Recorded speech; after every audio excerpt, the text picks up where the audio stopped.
Welcome back to Advent of Code 2021. Day 20. So last time had a bit of a rough time with problem 19. It didn't end up being that difficult. I did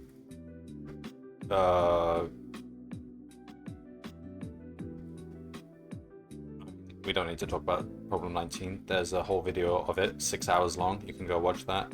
I wouldn't recommend it. Let's go on to 20 then. Day 20, Trench Map.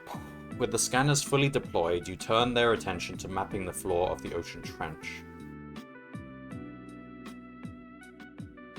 When you get back the image from the scanners, it seems to just be random noise. Perhaps you can combine an image enhancement algorithm and the input to clean it up a little. For example, the first section is the image enhancement algorithm.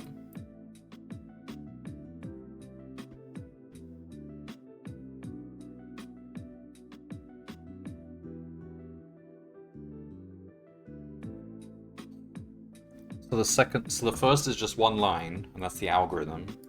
The second is a grid. Okay. The image enhancement algorithm describes how to enhance an image by simultaneously converting all pixels in the input image into an output image. Okay. Each pixel of the output image is determined by looking at a 3x3 square of pixels centered on the corresponding input image pixel.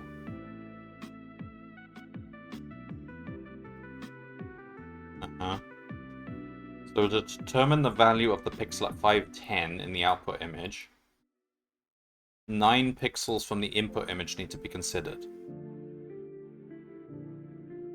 49, 410, 511.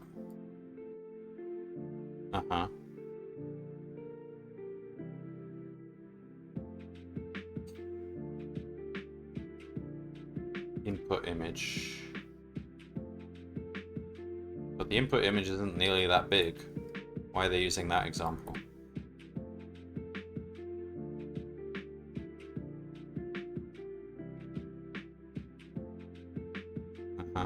Alright, well anyway, these 9 input pixels are combined. Okay, so if we want to find this pixel in the output, we take these 9.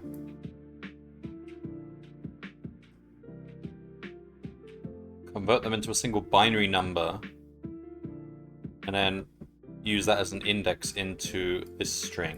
So it's basically kind of like a encryption.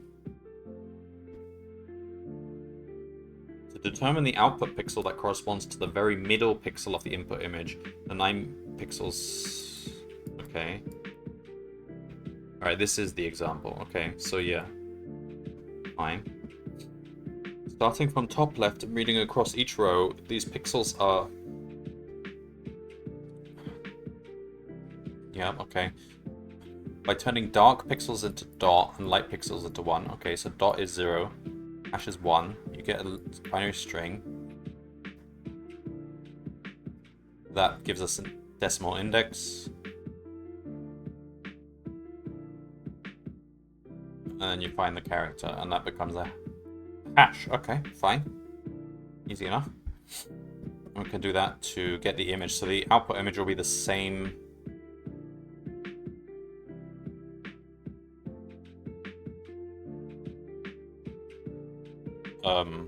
Dimensions. So if we're on the sides, I guess you just take the ones around it. Okay. This process can be then repeated to calculate every pixel of the output image. Through advances in imaging technology, the images being operated on here are infinite in size. Every pixel of the infinite output image needs to be calculated exactly based on the relevant pixels of the input image. Oh, I see. This will be interesting. Okay.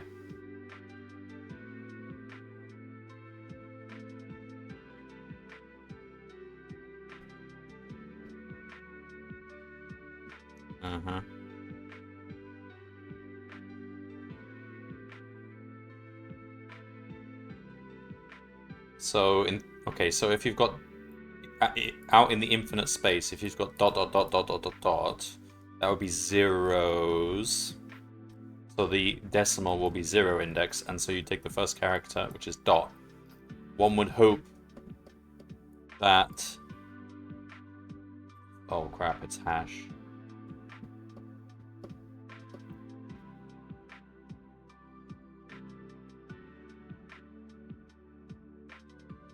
That makes things more complicated.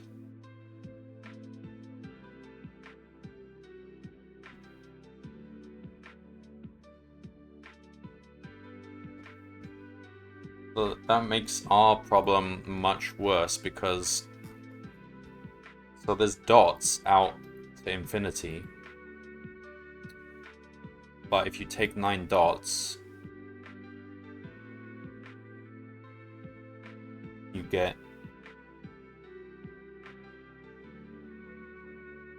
a hash as your first character.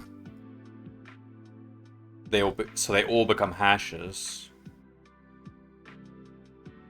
And then what? If you've got all hashes, then it'll be 1 1 1 1 1 1 1 1 1, which should be the last character, which will be a dot. Okay.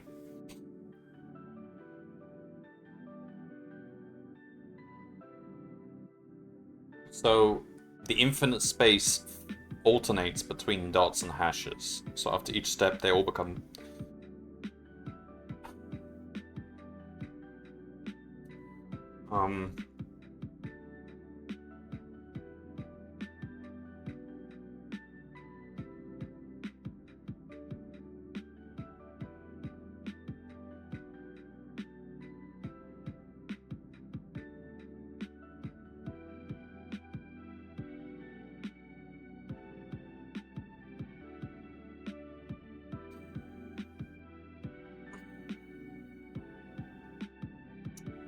Okay.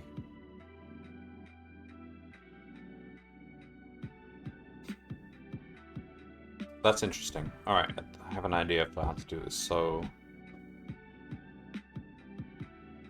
this is way more complex than the input, the test case they've given us here. How many pixels are lit in the resulting image? Oh, we only do it twice. So it'll be dots, then after once it'll be hashes, and then one more it'll be dots again. Good, because otherwise the answer to this question will be infinite. Alright.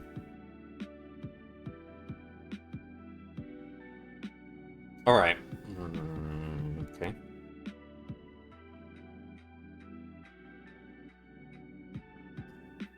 So, how are we gonna do this?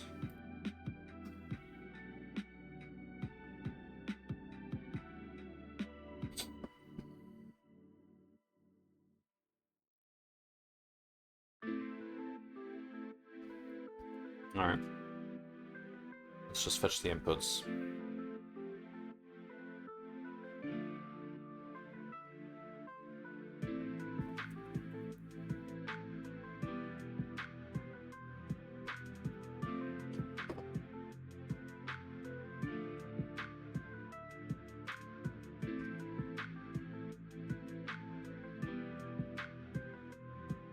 I'll write it like general form because I reckon part 2 is going to ask us to do it like a whole bunch of times, so...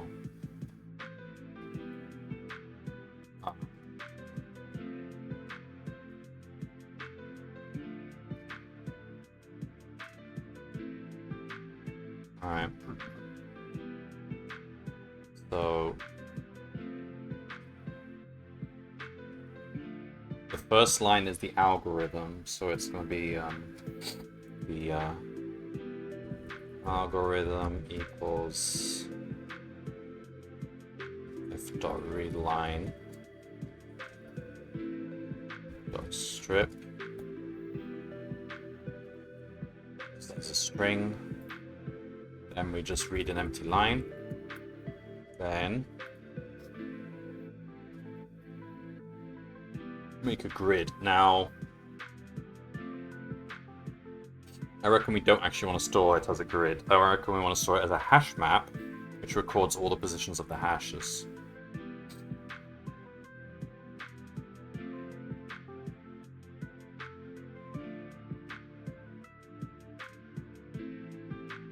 Because then we don't have to, because the grid will keep, in theory, the grid will keep expanding out into space, and everything outside of the grid will be either all hashes or all dots. So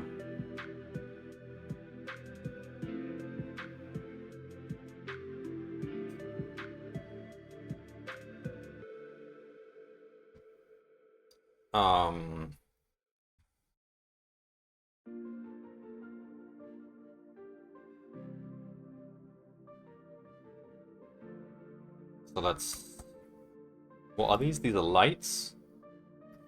Pixels. Alright, we'll just say light pixels equals set.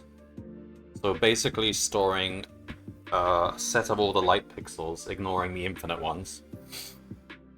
And then we go for line in lines. For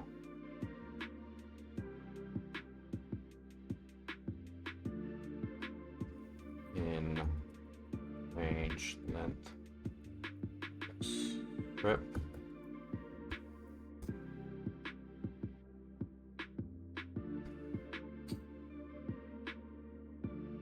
for I. Hello, DJ.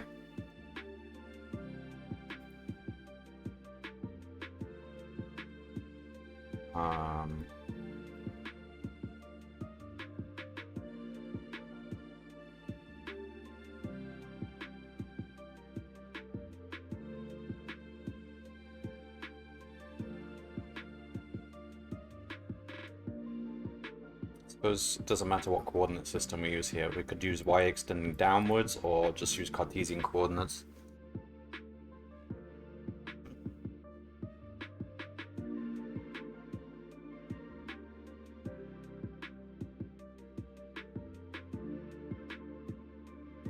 Alright, we'll use y extending downwards, so we'll say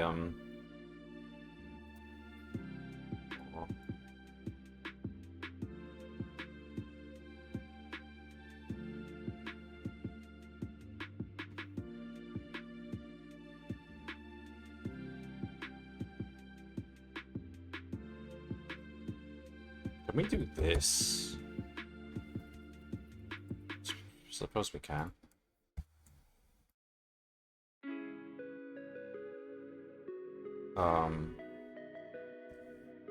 If line J is a hash,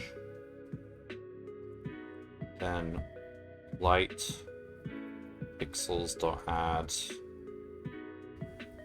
IJ. See if that works. Yeah, okay. And the top left 0, 0 is a light pixel, so we should have 0, 0 in there.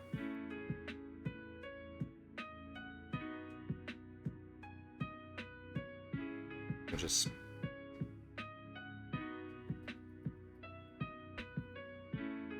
in an arbitrary order. What is this order? Like, you would think it would be... I thought it defaults to just putting them in order, the order that you inserted them in Python dictionaries. It didn't used to, but then they changed it so that it did, but I don't think... Maybe it doesn't, I don't know. Alright, so... Fine. So that's the list of the light pixels.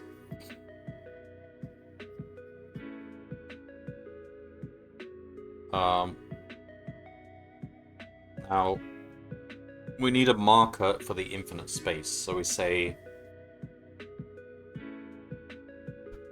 infinite space equals dot. So the idea is, this says, so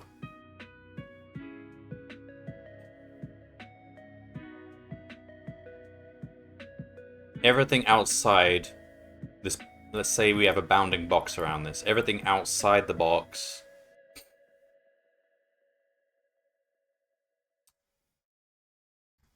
is a dot.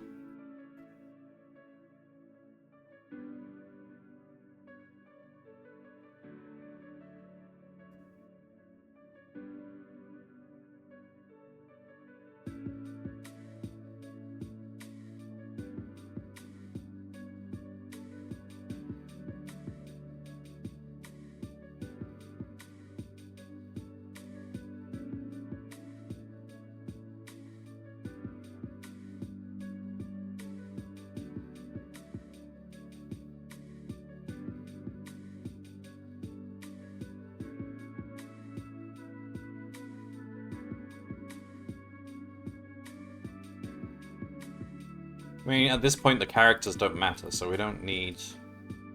We can just say infinite space is 0. We'll just talk about zeros and ones. So lights are ones. Everything else is 0. So let's say we have a define get pixel for a given ij.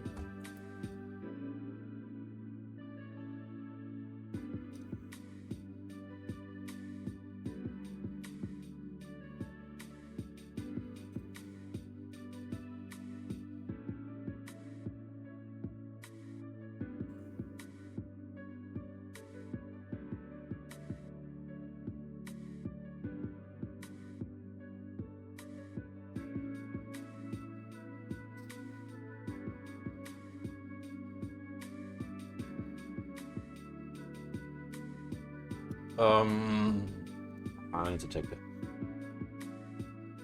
second to think about this. Do we actually want to store the zeros as well? Because...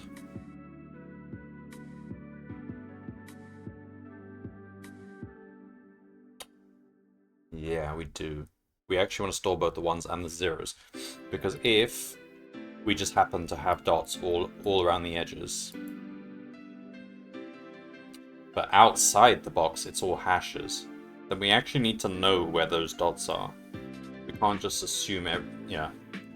We need to, and anyway, it's basically efficient because there's almost as many hashes as there are dots. So we can say, instead of,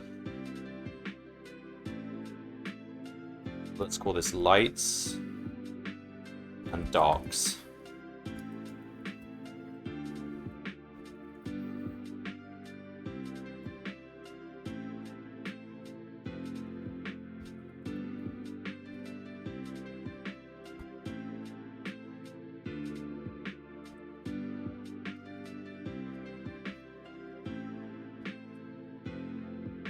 Okay, so we're storing a set of lights and a set of darks.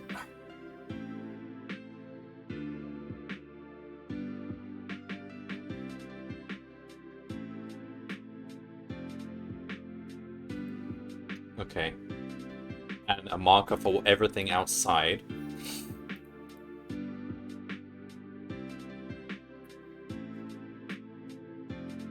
And then what we need is a bounding box. So basically a box. Hello, Amaro. Did I finish 19? Yes. It took like 6 hours total of accumulated time. I got there in the end. A lot of the time I was just hung up on basic linear algebra methods in NumPy and SciPy. I always get confused with those because they don't match. Some of the functions used don't match how you would do it in mathematics, or at least how you would write it in like standard expressions, so I was getting confused. Even stuff like how to add vectors together, how to add matrices together, or how to multiply them. But yeah, I got there in the end.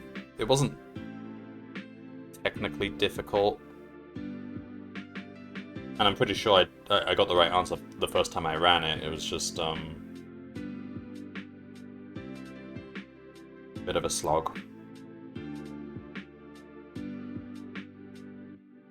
In part 2, oh, yeah, my program was really inefficient, so it took like 10 minutes just to run it, and I figured out how to make it more efficient, but I couldn't be bothered. And then part 2 was super easy, but I just had to run the program again, so then it was another 10 minutes waiting for it to run. Guessing this one is easier. It does look easier. It's it's another game of life type problem where the state of one of these depends on the neighbors, and it becomes a 1 or a 0 dependent on that. So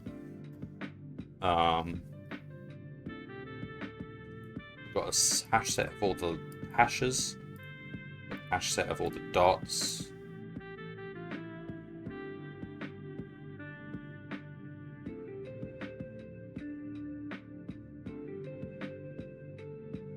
$18 minutes for part 2 was the gold, compared to over an hour for 19.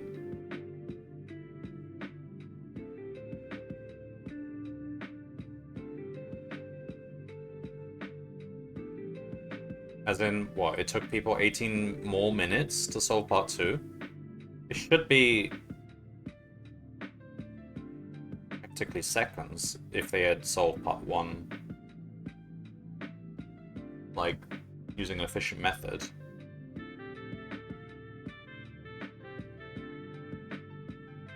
Oh, okay. 20, yeah, okay.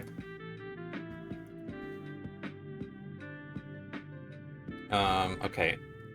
So now that we know, okay, so we know where the hashes are, we know where the dots are, and then everything outside this box is assumed to be zeros, dots. We'll call them zeros and ones from now on, because we're converting them to those.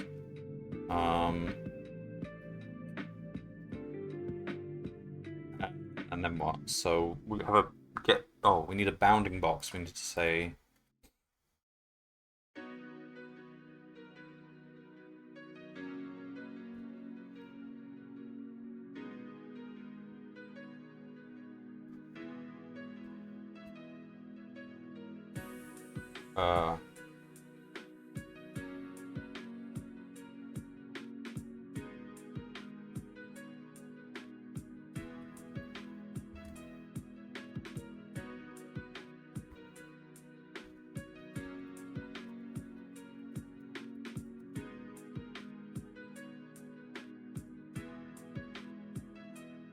I.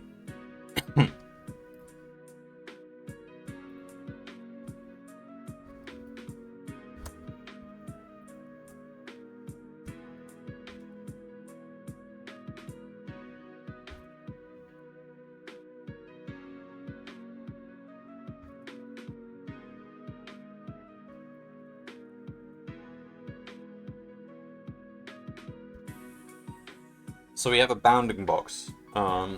We have the coordinates of the highest point and the lowest point, and the columns as well.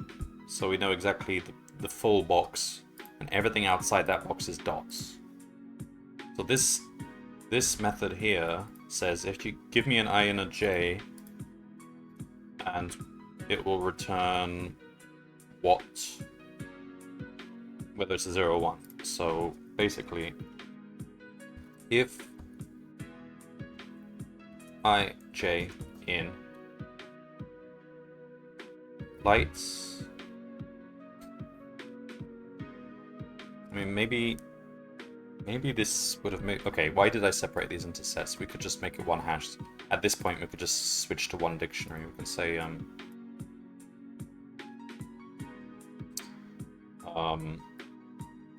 pixels, that, and then just say pixels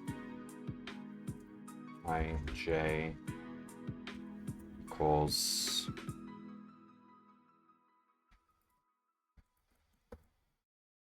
that.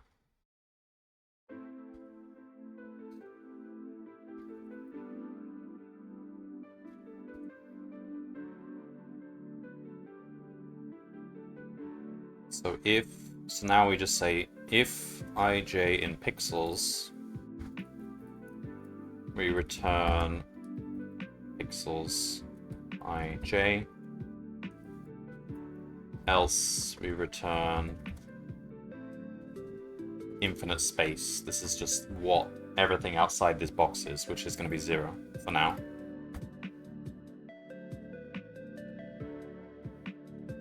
So that tells us what a given pixel is. Now we need a method of flipping the lights.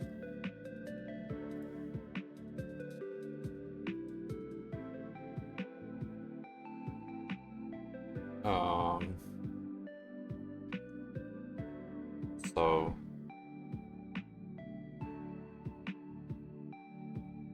define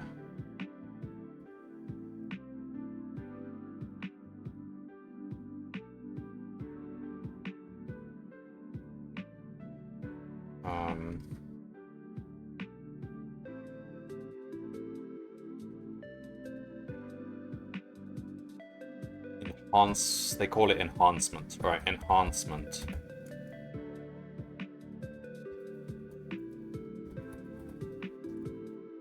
So we're probably going to be modifying these variables.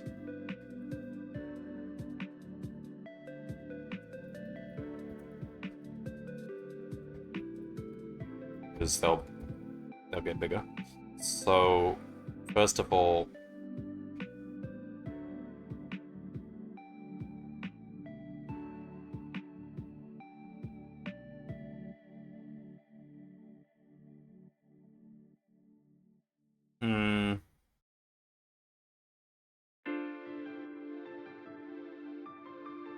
okay.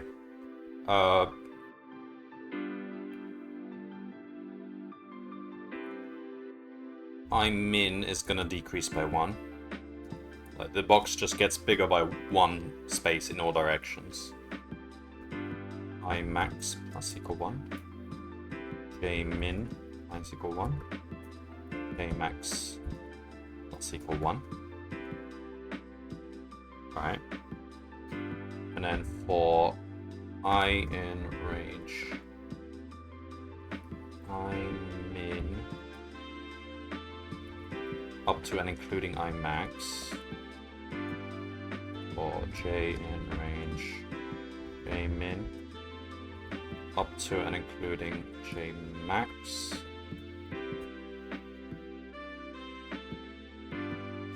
So we are looking at the ij pixel, and to find out what it is, we look at the 9 spaces around it. We could write a get neighbors function, but this is probably the only time we'll need it, so we'll just do it inline. Or di in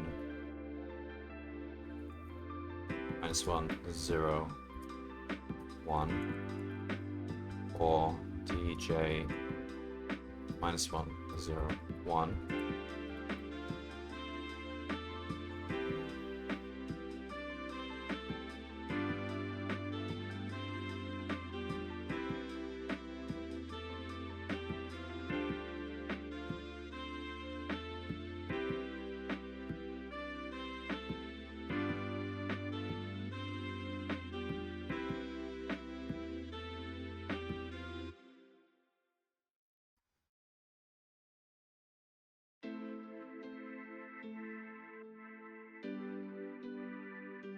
Okay, so that's the right order. So we can just say, so we're building a binary string.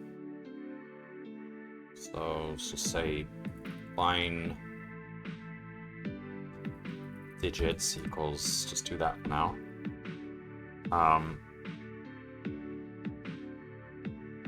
So we look at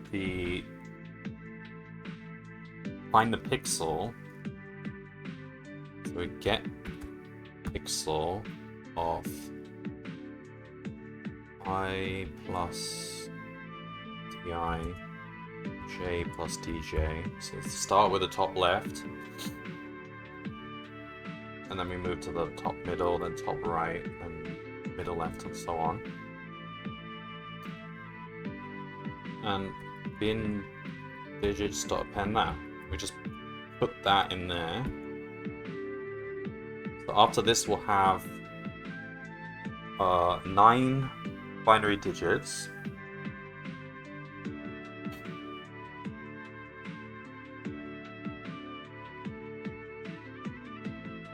So the binary string will be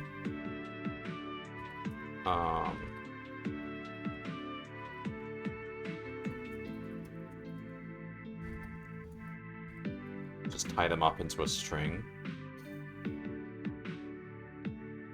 plus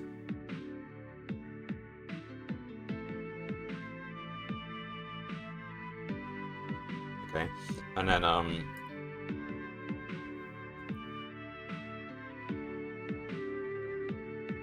so the index equals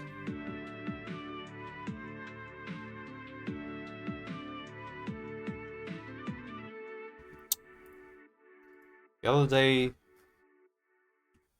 when was it? Day 18? We used some binary to decimal method which didn't even have the little 0b at the start. Like, it was just a cleaner way of converting. What did I do? It wasn't 18, 17? Oh, I don't remember now.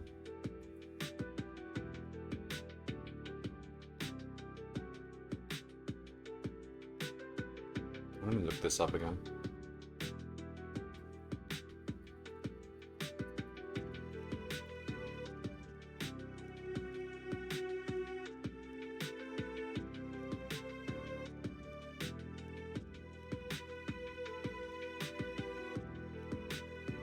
Oh, you can just do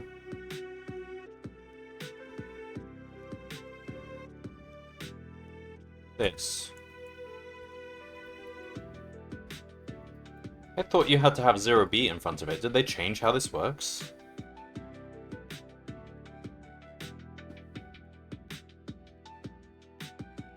Interesting. Okay. So that should be the index of the algorithm. So, oh yeah, we need a new pixels, and then new pixels of ij will be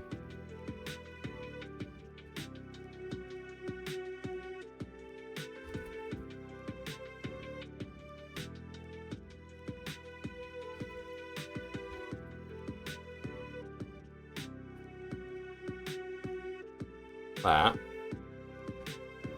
So that will give us the new set of pixels. We know the bounding box is slightly bigger.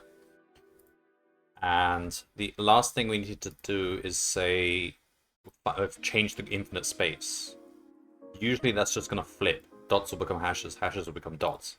In the test example they gave, it doesn't. Dots become dots, dots become dots infinitely.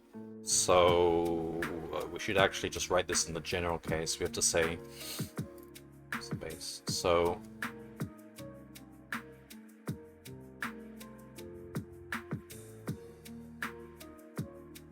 if space equals 0,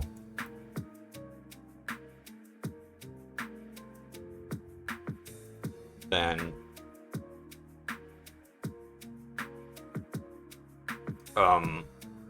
the binary string will be zeros, which is first index. So then infinite space is redefined to be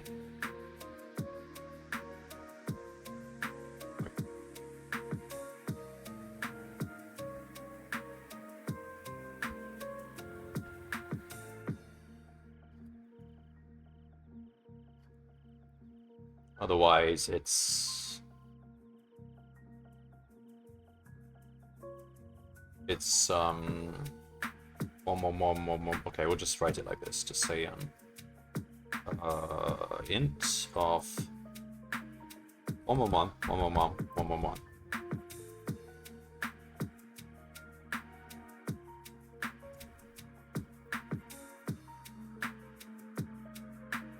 That changes infinite space.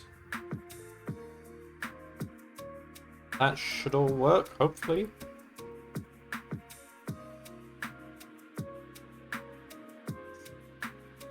So, to solve the problem, we just run this twice. So...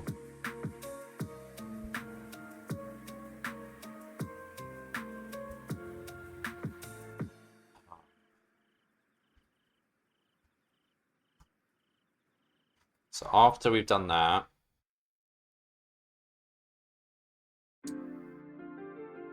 the answer to the question, how many pixels are lit? So let's just print infinite space to make sure it's all dots, because it should be. And we want to print pixels.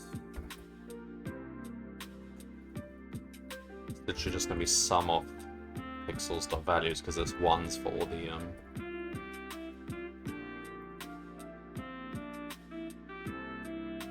Okay, 5014.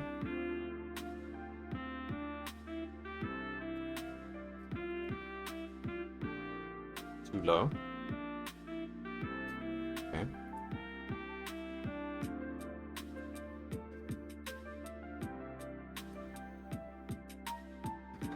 Okay.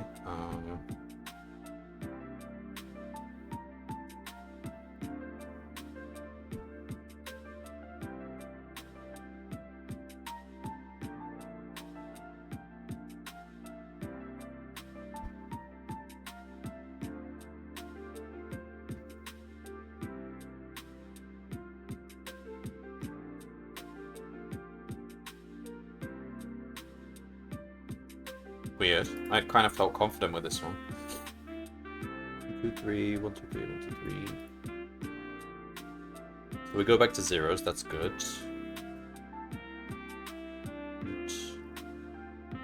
Let me just print all the things.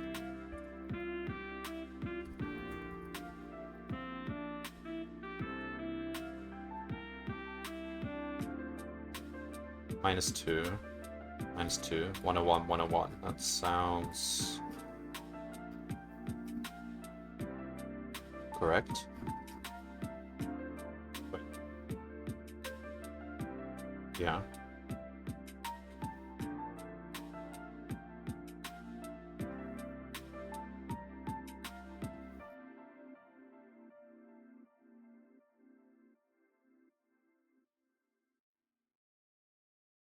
Oh, the one thing we didn't do is update pixels to be new pixels. Aha.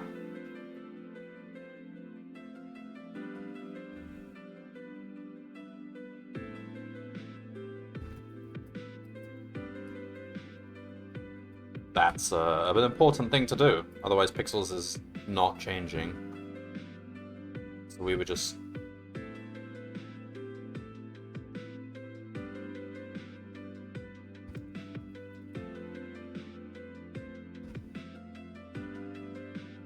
There we go. So we were returning the result for one step, and that's for 2 steps. It grows slightly each time. All right, hopefully that's right. Correct. Part 2. You still can't quite make out the details in the image. Maybe you didn't enhance it enough. Wait, let me guess. Is this going to be a YouTube link to CSI? No. It's kernel image processing, boring.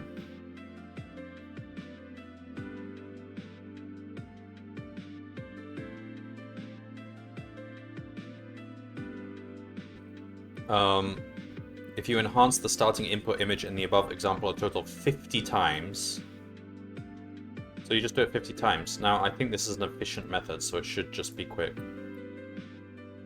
I mean, we do rebuild the entire grid.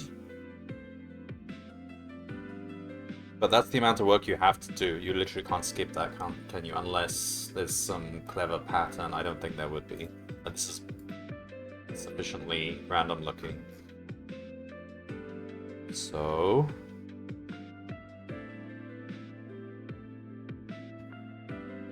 part 1.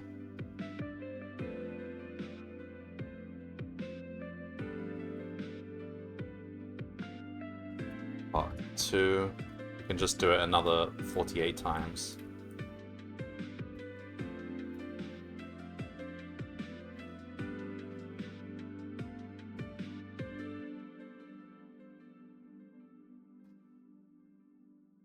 Okay. Took a couple of seconds. In theory, this should just be right, because if it was right for that, oops, for part 1, yep, just run it 48 more times. Can't really go wrong there if you've solved part 1.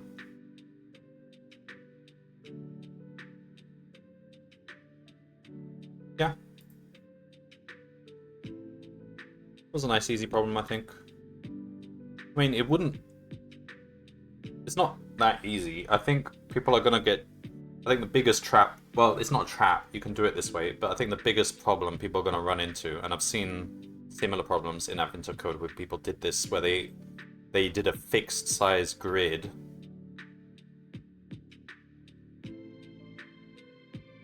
which you keep needing to make bigger and bigger. Now you can do that, but you just have to remember that the 0 point of your grid is no longer the 0 of the original image. It's kind of like -1 and then -2, because my box is getting bigger in all dimensions. So you can have a grid which represents the bigger thing, but you just got to have an offset to keep track of where the 0 point is. And space-wise, it's the same efficiency as my hash map, so might as well just use a hash map. The advantage of a hash map is it's kind of like infinitely extendable in any direction, which is really nice. And technically, you don't even need the bounding box variable. Well, you do. You would just have to calculate it on the fly if you didn't store it explicitly, because you need to know the top and bottom so that everything outside is a 0 or 1. But the interesting thing about this problem is that the test example, the actual question is so much harder than the test example, because the test example, everything outside there is the dot, and everything outside there stays as a dot. But in the actual example we had, everything starts as a dot, then everything switches to a hash, then everything switches to a dot out there, which makes it more complicated, because if you're calculating the edges here, you're not using dots anymore, you're using hashes on odd numbers and dots on even numbers and so on. So it's actually just needs some more steps.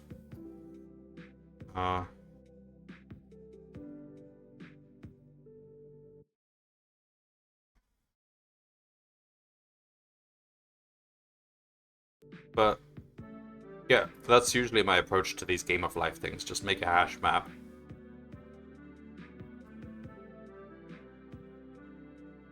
It just makes it so much cleaner than trying to store things in a grid. And it's super efficient when you like for the actual game of life, like Conway's Game of Life Automata. It's not dense. Like, there's only a few lit pixels, and the majority are non-lit. So in that case, a hash map is super efficient, because you're only storing... If you only had 6 pixels, then you're only storing 6 items in your hash map. You can assume everything else is empty space. So you don't need to store a grid with 1,000 zeros in it. You just store the pixels. Alright. Move on to 21.